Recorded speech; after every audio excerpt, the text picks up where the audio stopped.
you ever felt. Are you listening? Damn. Welcome to the Rantings of a Fantasy Football Fanatic podcast. I'm Jesse Moeller, aka JMoeller05, and I wanted to welcome you to a new podcast we'll be starting up. What this podcast is going to revolve around are 3 separate shows each week.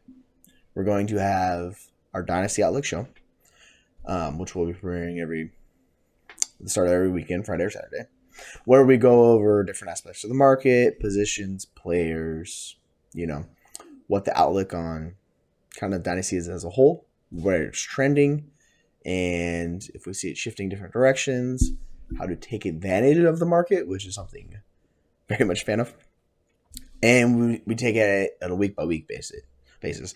In the off-season, we'll be more looking at like wholesale changes for like teams and situations. But during the season, we'll be more looking at the here and the now to help you either push forward for a championship or retool or rebuild for the following year or year after that. We will also be focusing on a waiver wire show. Drop that every Tuesday. We'll give you 3 players from each position, 3 quarterbacks, 3 running backs, 3 tight ends, 3 wide receivers to pick up, rostered in less than 50% of ESPN leagues, so that they're available in the majority of, fantasy football leagues.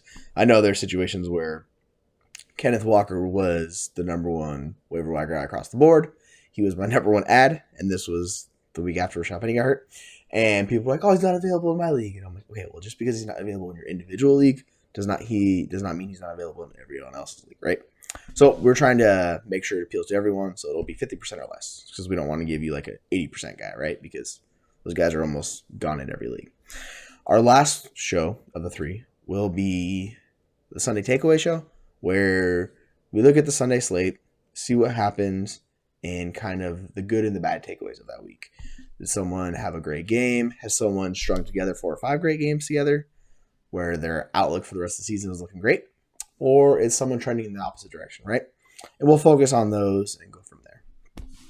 With it being the weekend, we are going to jump right into our Dynasty show. Last week, I covered running backs on the YouTube page. This week, I want to talk about not just wide receivers, but realistically, what determines a foundational piece in Dynasty? Or what are the criteria for that player to be a quote-unquote foundational piece for me? And in particular, at the wide receiver position. Because we've seen quite a shift in how wide receiver is viewed in Dynasty the past few years. And that has a lot to do with the amount of talent and how insane the position is. But I kind of wanted to give you my checklist on what it would take for a wide receiver to be considered a foundational piece for me. So there are 3 determining factors for me. Factor number 1, age of the wide receiver. Are they pre-age apex? Are they in their prime? Or are they post-age apex? And there's a ton of different wide receivers under each of those categories. And there are wide receivers in each of those. So there are prime wide receivers who are foundational pieces for me. There are post-apex age wide receivers who are foundational pieces for me. And there are also pre-age apex wide receivers who are foundational pieces for me. Step 2. Is the wide receiver providing difference-making production for you? If they are not, are they at least earning elite target shares? Are the yards per team pass attempt great? Is the target rate great when they're on the field? How are the yards per route run? Are they a focal point of the offense? Like these things, just because they're not producing, but the underlying metrics are great, then yeah, that's a bit of a different story, right? Obviously, age plays a lot into that. So if it's an older guy that's not producing, it's a bigger issue than it is a rookie wide receiver, right? Because they have time, and this is Dynasty. It's not one season at a time, so you have to go with that. Our third category, values. Now, I know what you're saying, like values all over the place, and we're going to dive into that. But what is the value of a wide receiver? Do they have the potential to be considered a top 12 wide receiver Dynasty? Or are they tapped out at top 24 value in Dynasty, right? Because those values massively play a difference with foundational pieces. For a wide receiver to be considered a foundational piece, they have to have substantial value. There are guys who I love, aka Jacoby Myers is one of these guys, who's never going to have substantial value. But he is very much a player I value because of how cheap he is and the production you get. So there are different ways to look at it. If you're not getting, the production, but you still have the value, that almost exclusively applies to our young wide receivers, right? And on the flip side, our older wide receivers, we're just chasing production because we know the value is fleeting. It's going to disappear. So with situations like this, for instance, we have someone where Amon-Ra St. Brown, he was a day 3 rookie, and people wanted nothing to do with him because it's a day 3 rookie, right? People don't value those rookies until he produced this year and still showed that last year was not a fluke. Like, no, he's for real, right? And this is how he found his way into the top 12 Dynasty wide receivers. But even going into the season, he was not valued that high, right? So it's all about determining if you see that player, like Amon-Ra this offseason, if you bought into him, if you believed he would make that jump and be valued in that range where they're a very fungible asset, you can move them for other highly valued pieces, right? You don't have to add substantial picks or another player to package up. And obviously, it gets a little difficult in Superflex because the elite quarterbacks have that substantial value. You're going to have to pay up for those guys. But skill position players, a top 12 Dynasty wide receiver, it shouldn't cost you a ton to really flip to a different position. So if you're looking for a high-end running back. McCaffrey behind the line, looking to throw it. Airs it out, has Ayuk wide open. He's got it for the touchdown. McCaffrey, the touchdown. What we're going to be looking at is PPR leagues because that is how most Dynasty leagues are structured, where it's point per reception, and we'll go off of that. Every once in a while, we'll jump into different formats. We'll do 1 QB, half point PPR. I don't know of any standard Dynasty leagues. I'm sure they exist. I've never experienced one, or have never had anyone ask me in mentions, DMs on Twitter, or anything like that about a standard Dynasty league. It's something I've never experienced with. So unless I get people coming telling me about that, that's not something we're really going to focus on. But back to basically the wide receiver values. Can that wide receiver hold that value? And this jumps into like the older wide receivers, right? Like, how long does Cooper Kupp? Is he going to be considered an elite Dynasty asset? Well, then the question should be, how long do you expect him to produce at this level, right? And this jumps me into my next point. Team builds. Team builds are an extremely important part of this because they play a significant role on which players you want to target. Obviously, we have our tier 1 guys, our Jamar Chase, Justin Jefferson. Everybody wants those guys. Once you get outside of those two in Dynasty, it becomes a question of if you're chasing youth, if you're chasing the production of the here and now from the veterans who are a little bit cheaper, or if you're chasing the elite producers now who also have age on their side. Like, we're talking the A.J. Browns, the C.D. Lambs, the Amon-Ra's, the Jalen Waddle, those guys, right? Like, those guys pretty much fit on every team because of their value, the age, and the production. It's kind of like the perfect scenario for dynasties, these wide receivers, because you're going to get years and years of production with these guys. Obviously, barring an injury, creating injuries, they do happen. So occasionally that switches it up, but those guys are very much building blocks.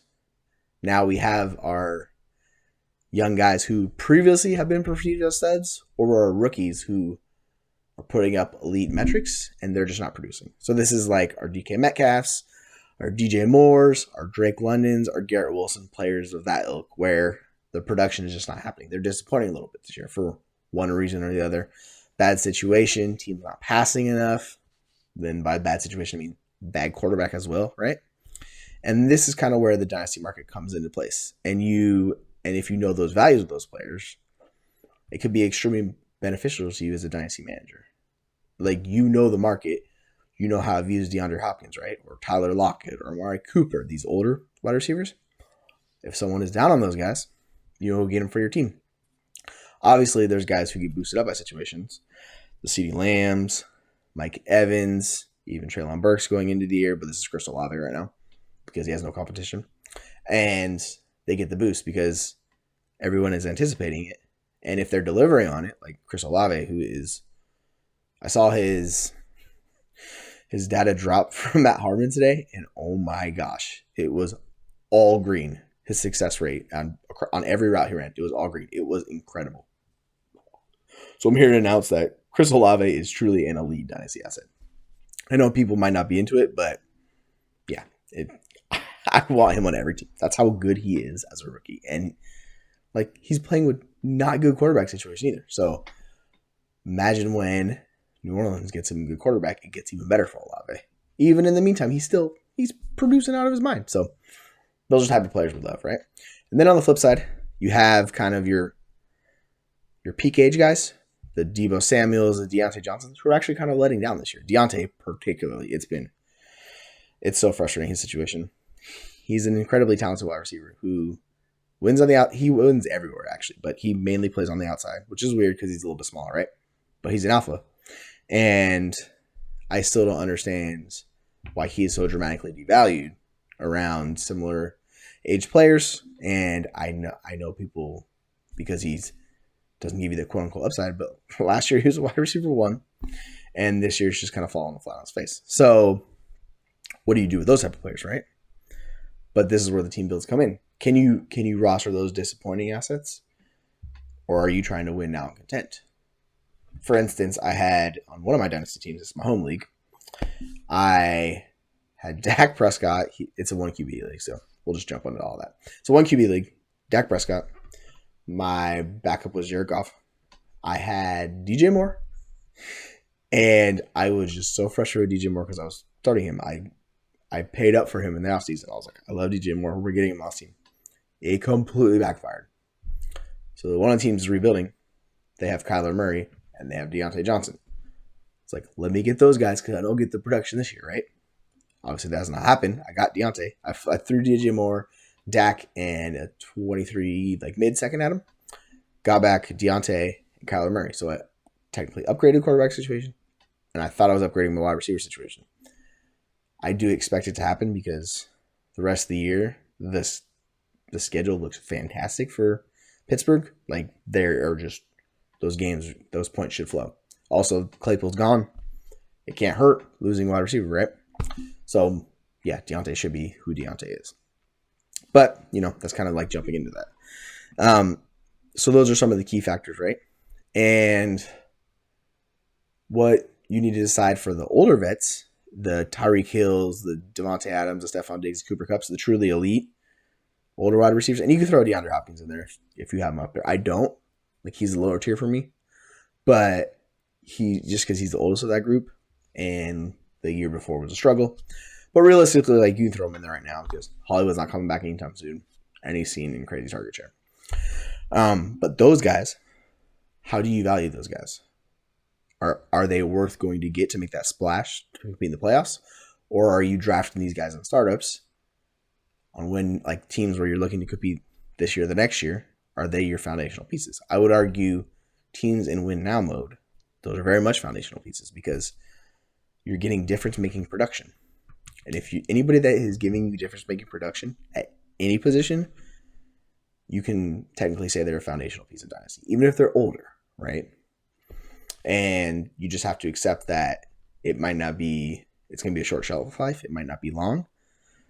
But you compare that and contrast to, for instance, Lamb, Higgins, Amon-Ra, guys like that, and how do you view them differently? Are you going to, in the startup, for instance, if you did a startup right now, would you take the younger guys who are not producing at the same level as older guys? Or are you going to take the production win now, right? So you have different ways to go about building these quote-unquote foundational pieces at the wide receiver position. And it's very easy to speak about values in a vacuum. You can go to Keep Trade Cut, which is my favorite to actually look at because it gives us the here and now in Dynasty. I know it's not for everyone where it's oh, you're talking about Keep Trade Cut? I can't stand Keep Trade Cut. I get it. It's not for everyone, but it is information. And all information in Dynasty is very much vital to use because you can take it, you can use it. If you don't agree with it, obviously use it to your advantage. See how the market views these players on Keep Trade Cut. If you don't want them, go sell them at the price you don't agree with, right? And then you're getting either an additional piece built into your roster or you're getting someone you you have more faith in on your team. So there's very much ways to use keep trade cut to your advantage, even if you don't agree with it, which I find it foolish. Anybody who just disregards any data where they're just like, no, like I'm not going to touch it. I'm like, at least give it a shot, right? Because if it helps you, it's a good thing in Dynasty. So don't just discount it because it's like, oh, it's too reactionary. Of course, the Dynasty market is incredibly reactionary. So like if we go to keep trade cut, look at Justin Fields' value rise in the last 30 days.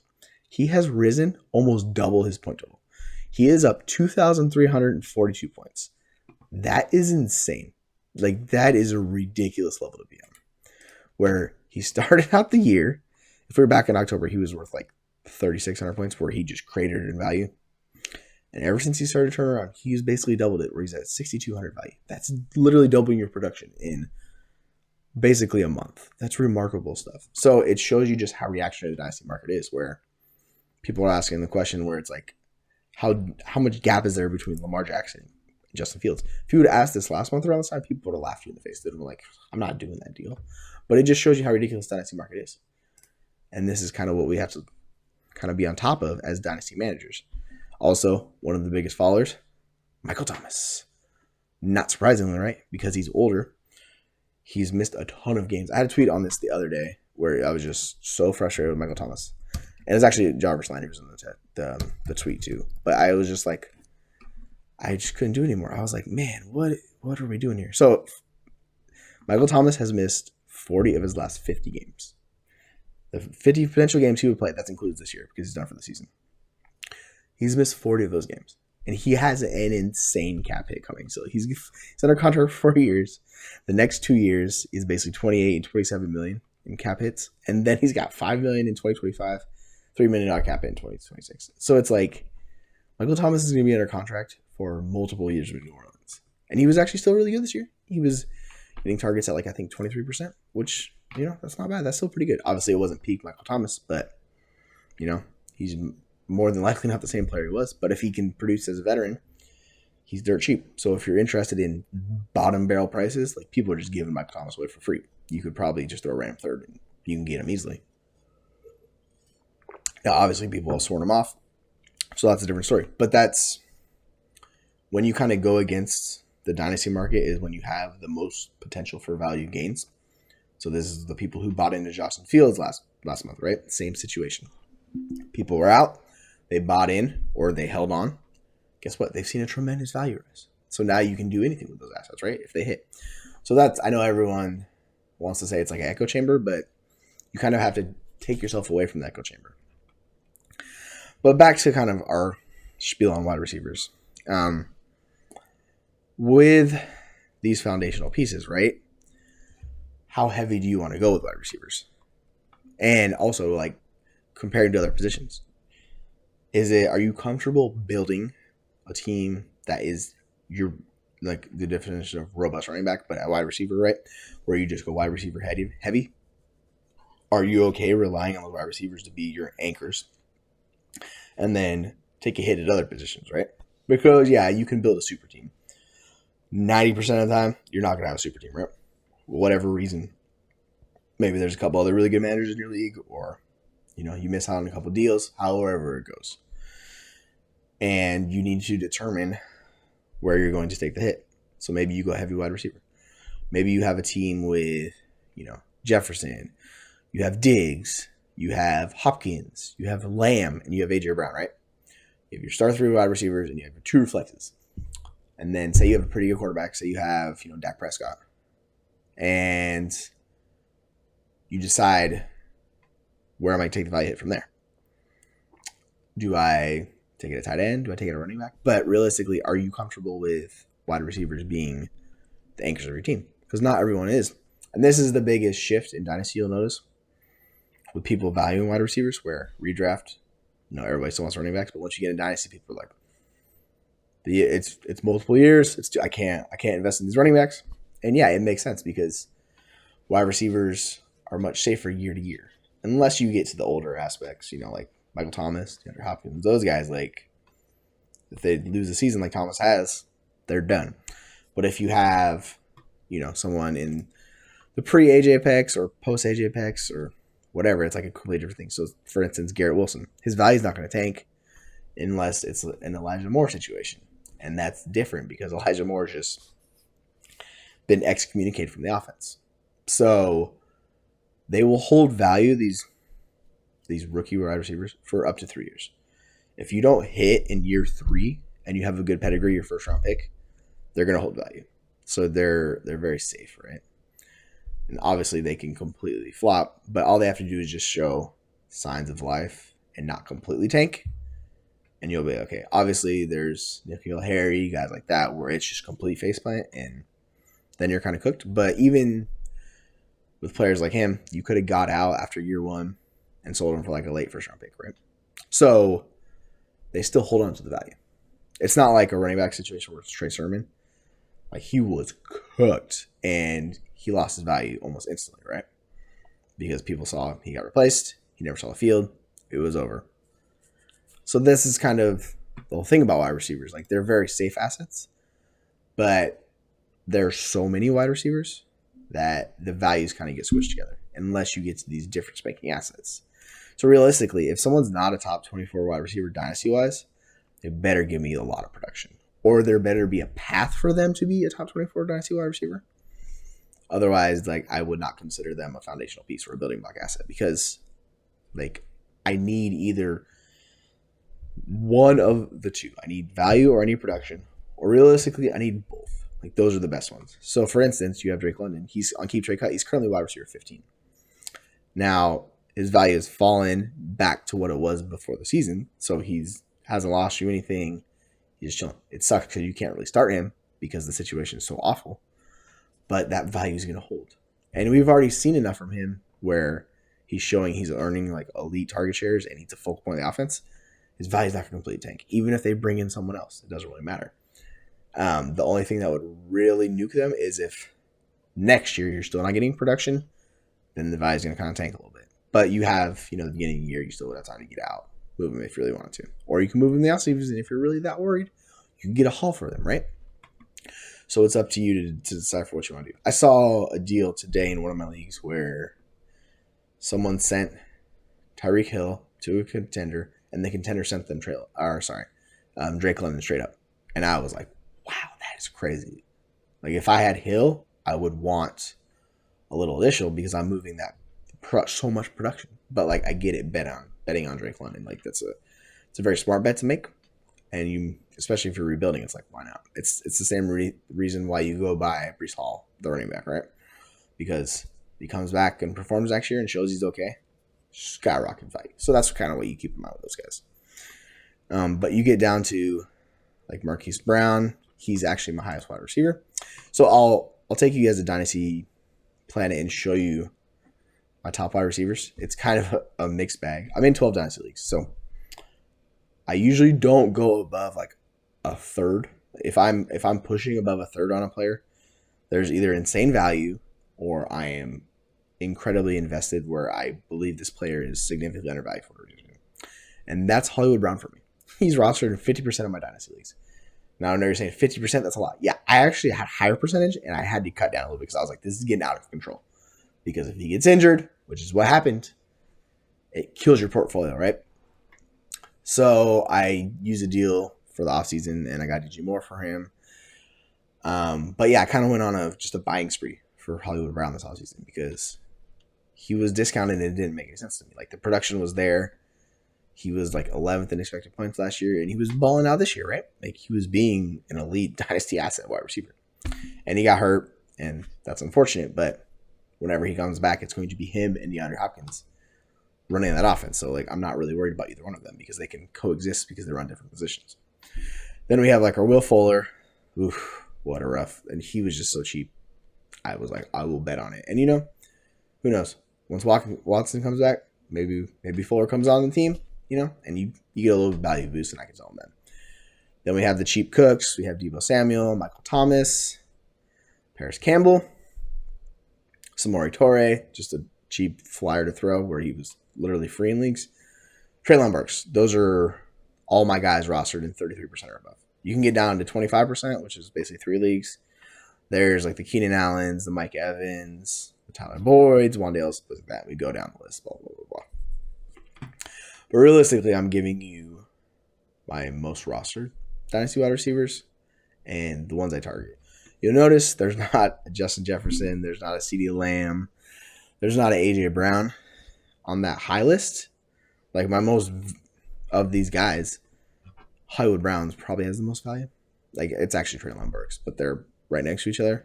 And then you could say the production level, it's Keenan Allen, Mike Evans. But Keenan Allen, who knows when he's coming back. But you'll see, like, I don't ever, the way I play Dynasty is I don't ever overinvest in the elite assets because the value losses, if something catastrophic happens, is significant. So I'll never be, like, insanely overvalued on the super high price guys. As much as I love it, that's just not how I play. It's too treacherous for me. I don't like losing that much value with those guys. I will with quarterbacks. That's a different situation. Because the elite quarterbacks, in super flex leagues, there's nothing more important than having an elite quarterback. It doesn't matter. Like the value they hold is substantial.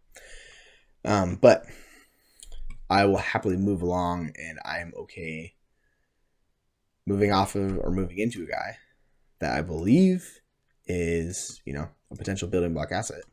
No problem. Like I will flip them if they serve a bonus to my team build, right? So this brings it back to team builds. And if I am, chasing that veteran boost and I'm a contender, maybe I'm top 4 in points for, I have a top, 3 record or whatever. And say one of my guys gets hurt. Say I don't have Keenan Allen, right? If he's hurt, go get Tyler Lockett, somebody cheap like that who's going to give me that cheap production and helps replace what I'm missing until Allen comes back, right? And then, you get the bonus and you compete for that title. Like, I'm totally fine making that push. And technically, for this year, Lockett would be a foundational piece because I am very much counting on that production, right? Now, long term, no, he's not. Just because his value is never high, he's very much a production over value, where the values could put. So I'm the 1 seed in one team of one of my leagues, and I traded my projected second for Tyler Lockett, and that's like basically the 212, right? Because that manager was rebuilding, and I was like, yeah, give me Tyler Lockett, like we'll do that. So like, there's ways to target wide receivers based on your team build. And I will always say it, make sure that whatever you're doing fits your team's plan. If your team's 2 years out, obviously don't go get a Tyler Lockett because that doesn't make any sense, right? Because realistically, if your team's 2 years out, you're not 1 or 2 pieces away. You're probably like 5 or 6 additions away. Now, if your team is on the border of being in the playoffs and you have a younger squad, you want to go get a vet, totally makes sense. Go give yourself some production now for competing in the playoffs. If you're on the older end and your team is like hanging on, you can either sell those assets or you can make one last push and then just tear it down, right? So you have different ways to build around these wide receivers because the older wide receivers are very much like running backs where it's a short shelf life. So I treat them as I do running backs where I'm just like, it's a couple short year window. I don't really care long term. I'm not really focused on that. And some of these guys I'll just ride out, like Michael Thomas and Keenan Allen. They are just riding the sunset with me because I'm never going to get what I perceive as the correct value in return in a trade. I'd basically just be taking a loss. And I know when they play, like they're going to give me difference making production. So it's like, we'll ride those guys in the sunset. I'm totally fine with that. Sometimes you have to be okay with letting guys like DeAndre Hopkins dying on your roster if you're a contender, right? Because no one's going to ever pay you a substantial amount. I did see some people sending like late first for him right now, but that's peak value. You're not going to get higher than that. So if you weren't contending, then yeah, for sure. But if you're contending, like I want DeAndre Hopkins because if I'm missing out on that production, that doesn't really work as me as a contender. So yeah, like I highly doubt you would get a younger wide receiver. Like is someone going to send you like Hollywood Brown, DJ Moore for him? Like I highly doubt it. Except in those certain situations where that team's a contender, they lose them, then that's where you go get them. Or like Chris Godwin, they're really close in points. They're like less than 200 points away on keep trade cut. So Godwin is in tier 12. He's 4,520. DeAndre Hopkins is in tier 13. He's 4,363. So they're not that far apart, right? Realistically, that should just be a pivot between the two where you should be picking up like something really cheap. And I don't know how accurate that is because the values on keep trade cut. For instance, Michael Pittman is just a little bit ahead of those guys. And realistically, like, I don't even want Pittman on the rosters right now because he's not doing anything for you. Like, his situation is awful. And you could see earlier this year, he was consensus like top 12, top 10 dynasty wide receiver. And this is when he was producing really well. CeeDee Lamb was dealing with the injury, also lost Dak Prescott. So his value was tanking, right? So I sent Pittman on one of my teams for CeeDee Lamb because I'm much more confident in Lamb as an asset long term. He has a higher ceiling to me. Like, everything Lamb checks, like Pittman does not. And I know people were really warming up to Pittman earlier in the year, but I was always kind of skeptical. But I bought into him this offseason because I liked what he did last year. And I was like, you know what? Maybe this could be the year with Pittman with Matt Ryan. And that obviously did not happen. And he wasn't earning like truly elite target share, but he was doing very well. The thing that was really boosting him was Indy was passing a ton with Matt Ryan because they just weren't good. So he was kind of boosted by just passing volume. And this is kind of like the Chris Godwin, Mike Evans argument where they're just boosted by the passing volume as a whole, not the actual individual amount. But realistically, like Tom Brady, even now Tom Brady's not bad. Matt Ryan was bad. So there's a big difference. And the offense just was awful. So I made it when kind of Pittman was at peak value. And I knew going into it, I was like, I'm going to send this trade because I believe in Lamb. But it could backfire on me. Like, Lamb's situation could continue to suck. He could not produce. And I could just be holding Lamb. But I was okay with that because I was confident in Lamb being able to still hold the value. And he wasn't producing, but he was earning elite target share. Like, he was leading the league with like 35% target share, right? I was like, when Dak comes back, the efficiency is going to boost. I'm not worried about Lamb. Like, that was the whole case for it. And I was like, yeah, I'll make this move. I wasn't trying to get a plus. I just wanted to flip the assets. So there's ways to go about moving off of and moving on to guys. And every trade in Dynasty, and this is not just wide receivers, this is all of them, it should be you should be gaining something in the trade. And if you're flipping just player for player, straight up, it should be a player you view as either in a higher tier or you view they're going to produce more or their value is going to hold whatever reason it is. You are more confident in that asset. Make that move. Go for it. If you have guys in the same tier, and this is kind of what I want to talk about with tiers, like tier rankings are incredibly important. And I like how Keep Trade Cut does that, even though I don't agree with the tiers. That's a different story. But if you say we're in tier, what is it? This is a pretty big tier on Keep Trade Cut. So wide receiver 11 is Amon-Ra St. Brown. It's the start of tier 11 as well. And we go down all the way to where Jameson Williams is. That's tier 11 as well, and he's wide receiver 18. So it's a pretty big substantial gap in points. It's a little over 500 total points. But you have Amon-Ra, you have DK, you have Garrett Wilson, Devontae Adams, Drake London, Deebo Samuel, George Pickens, and Jameson Williams. That constitutes tier 11 on Keep Track Out, right? So if you have these guys all in the same tier, right? The best way to go about making moves in the same tier is send out an offer for every single one of those players, right? Because it shouldn't matter to you if they're all same tier in Dynasty. With you receiving a plus. Whatever that plus is for you, make it significant enough for you happy. Obviously, don't be like, oh, give me your first round pick. Like, that's kind of ridiculous. But go get like a Rachaad White thrown in, a second round pick, things like that where it's a negligible upgrade that if someone views them differently than you do, then they do that. And then all of a sudden you insulate your roster with not only the same level of player, but a boost added in, whatever that, if that's a player or if that's a draft pick, whatever it is, right? And if you do this continually in Dynasty, this is how you build those super teams where you're either stacking up on picks or you're stacking up on talent in your roster. And you look at your wide receiver core, and like we're talking about before, maybe you have CD, maybe you have T. Higgins, maybe you have Stephon Diggs, maybe you have Tyreek Hill. And you look at your roster, you're like, this is a fierce wide receiver core where it's all foundational pieces, right? And you're like, I have done something right. Because you might not know it in the moment, but if you look at where your team started back in like August and where your team's at now, it should look significantly different, right? Unless you're just gonna ride out with your guys, which can work. And I play more where it's portfolio because I have 12 Dynasty teams, right?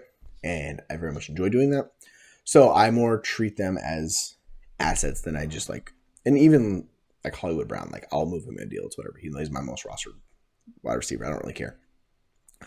But I treat it much more as like a portfolio in like a stock market, because that's what the Dynasty is. The Dynasty like market, that's why we call it a market, because it's all about moving players to help suit you, right?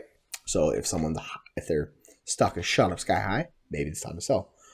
Or even, this could be the Justin Fields thing. You buy high on the player. Or we take it back to last year with Amon-Ra St. Brown. You could have bought into him at his perceived high value going into the year, but if you trusted in the process, where you're like, oh, he got an 80 grade from PFF, you're like, that's ridiculous. And then you kind of dive into the data, you're like, and then you follow Matt Harmon's work, and he's like, oh yeah, he's Bud Light Cooper Kupp. He's a zone beater in the similar scheme, like he eats against zone. You're like, okay, their offense is going to feature him. Like, yeah, shouldn't be a big deal. And then they draft Jameis Williams. Jameis Williams isn't going to play this year, basically. You're like, so realistically, like, he's lack of competition. And I know everyone's like, oh, TJ Hawkins. I'm like, dude, TJ Hawkins has never been that good. Like, what Amon-Ra did is way better than anything TJ Hawkins has done. And yeah, Swift's really good running back, but like, he's a running back. It's very hard for a running back to lead a team in targets. Like, that's pretty rare unless you're Christian McCaffrey or you're like Austin Eckler, right? Like, people just don't do that because usually in those situations, their wide receivers aren't that good. But you have Amon-Ra and the offense is focusing on him, and he's giving that elite production, and you see his new improved value is way higher than it was in the offseason, right? So he's substantially gained value. So there's ways to go about doing that. He's like back in, where was that? That was a few months ago. So if we go back to September, right? Amon-Ra was 4,595 points. He's literally 700 points higher than that. And he's dropped down significantly, actually. If we go to October 9th, like earlier in the year, he was 6,200 points. But in the last 6 months, he's still gained 1,000 points in value because he's proven that, hey, I'm not just some day 3 flash in the pan like Travis Fulgham, right? Like that guy was a flash in the pan. And you kind of could see the issues with his production. There was literally nobody. Situation sucked. Team wasn't tied to him at all. And he had like basically 3 really good games in a row, and people were going bananas for him, right? But them came the other side where, oh, maybe he's actually not that good. And it fell apart. And some people were stuck trading first for him.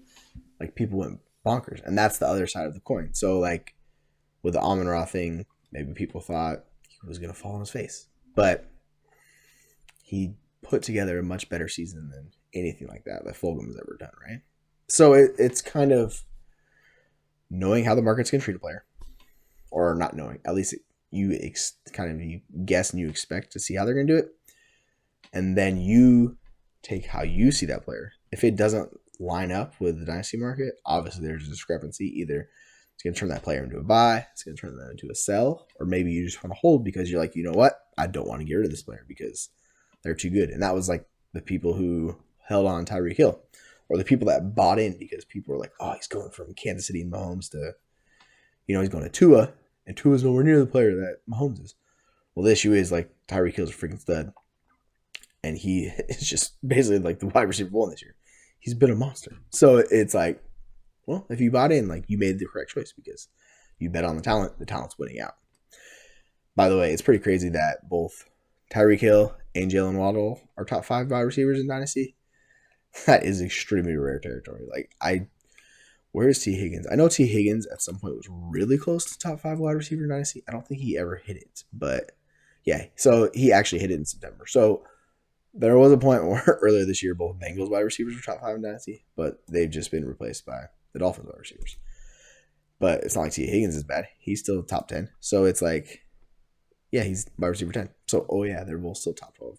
So it's not really a big deal.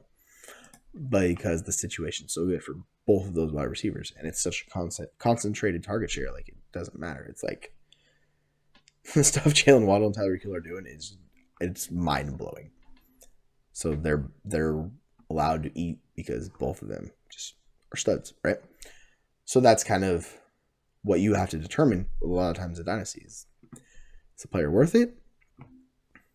Do you disagree with the value? Hey, maybe it's time I sell this player. You know what? No, I'm going to hold out because I trust the process. I put in the work. I believe in this player still. And that you don't always have to sell. So I know I'm talking about buying and selling as like a whole. You don't always have to do it. If the deal doesn't work out for you, don't just trade to trade, right? So if the trade works for you, great, make the trade.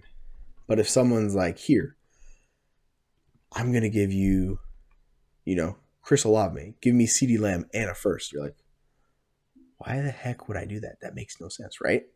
You're like, I view them similarly, so why would I do that? Now, in the offseason, if I would have been like, yo, give me Olave and a first for Lamb, I would look like a genius right now, right? But for me, I was very much lower on Olave, to the point where at one of my rookie drafts, the 107, I drafted Sky Moore over Olave, and I thought about this. It was an internal struggle, like the demons on one side, the angels on the other. The angel was like, oh, you should take him. You should take Olave. And then the demon was like, yeah, I don't know. He's no yak. Jackson Smith and Jigma was better. Like, he lost out his targets his senior year, blah, blah. And it is like, realistically, like, I should have just bet on Chris Olave. But, I learned a valuable lesson. Don't overinflate a player just because of the situation, right? So if Sky Moore didn't go to Kansas City, like, I wouldn't have moved him up that high. So that was my fault and I actually sent out a tweet earlier in the offseason where I was like, bet on talent, not situation. And what did I do? I bet on the situation, and it bit me in the ass with Sky Moore. And like, I still like Sky Moore, but it's looking like that's a doozy of a pick. And this is actually on my team that's in first place. But I mean, I have Josh Allen, so that has a lot to do with it, right? Because he's carrying that squad. But yeah, just because you make one bad move in Dynasty, where you take the wrong wide receiver, doesn't mean you can't fix a move later on. Make another move. As long as you're not continually making bad moves, like repeatedly, and all of a sudden you find your team in the gutter, you don't have picks, it's an older team, and there's no value to it, then you might want to reevaluate your process. But if your process is letting you to hit, 60% of the time, realistically, that should be your goal as a minimum. If you're hitting 50, it's more just like a coin flip then, and it's not great, right? So you should be, when you look at all your moves in the whole, you're going to win some, you're going to lose some. But you should be coming out on top more than you should be losing, realistically. If you're not, you're either betting on the wrong wide receivers, or you're making trades that don't work out from a value perspective, and you continually lose. Then I would look at this offseason and reevaluate your process. But if you're winning, trust the process. Sometimes you're not going to win because injuries happen. That's a part of the game. There's very much luck involved. But good dynasty managers can succeed and not worry about that. But this kind of brings me back to my next point about why the tiers are so important. And that is because if you live in those tiers where you're, however big your tiers are, I don't care. Figure it out yourself. You could have a 1 through 7. Maybe you have top 7. That's all tier 1. I obviously don't, but maybe that's you. And then your next tier is wide receiver 8 to 14, right? So if your tiers are that big, find the top guy, find the bottom guy, go get the bigger plus between, right? Because the lowest valued guy in that tier is going to give you a more substantial plus, right? So say if you had Stephon Diggs at the top of the tier, and then you have T. Higgins, right? Same tier. If you're going to trade Stephon Diggs for T. Higgins, you should very much get a decent plus added on, right? Because is T. Higgins ever going to be a truly elite asset where he's giving you high-end production? We don't know. But we know it for a fact with Diggs, and the situation's not getting worse anytime soon. He's locked up with Josh Allen for a while. And yeah, he's older. The value is going to decrease a little bit, but that production is fantastic, right? And then if you flip it when you're a rebuilder, go send the older guy. Go get the younger player. Get a substantial whatever the good equivalent boost would be for you to be comfortable doing that deal. Go do it. And if you do this repeatedly over and over and over, you should be stockpile of picks with value, with pieces for winning now. So this is Dynasty. This is why it's a market. This is what we do. And obviously, if you have 1 or 2 teams, it's a little bit different. It's a lot harder because you're so invested in just those 1 or 2 teams. It's not always like, oh, just flip this player for that player. Because a lot of people randomly just jump into my DMs and are like, hey, would you trade this player for this player? I'm like, in a vacuum, yes. But what's your team like? Are you confident you can win now? So say if it was Garrett Wilson for Devontae Adams, right? With Garrett Wilson's struggles, he looks a lot different than Chris Olave, but that's because Chris Olave is balling out. But realistically, they're both producing extremely well for rookies. Would you be comfortable doing Chris Olave straight up for Devontae Adams? Yeah, sure. Garrett Wilson? Not so much. Why? Because of lack of production, right? he's still earning targets. He's winning a lot. Like, he's been very good.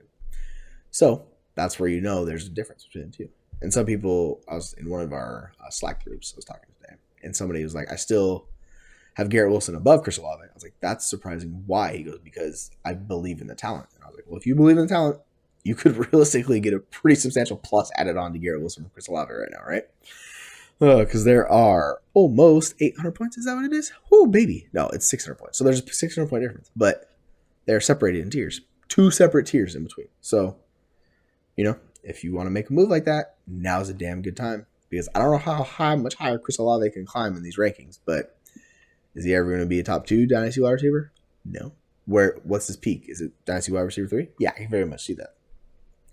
But that's, like, for me, it's like Dynasty wide receiver 3 to wide receiver 12. There ain't much difference. It's just ages and it's just team builds. So, like, depending on my team build, I'll prefer certain players. Obviously, in vacuums, I'll prefer like a CeeDee Lamb or whatever, right? Or maybe you prefer Amon-Ra or DK or stuff like whatever it is. But, take your tiers, take your vacuum approach, and distill it down in your individual leagues. And then it could work for you. Or you could be like, you know what? This deal makes sense in a vacuum, but it doesn't make sense for my team build. Then don't do it, right? So you have all these ways to go about Dynasty and target wide receivers, build around wide receivers, and with the different team builds, that's especially important because they'll help you win.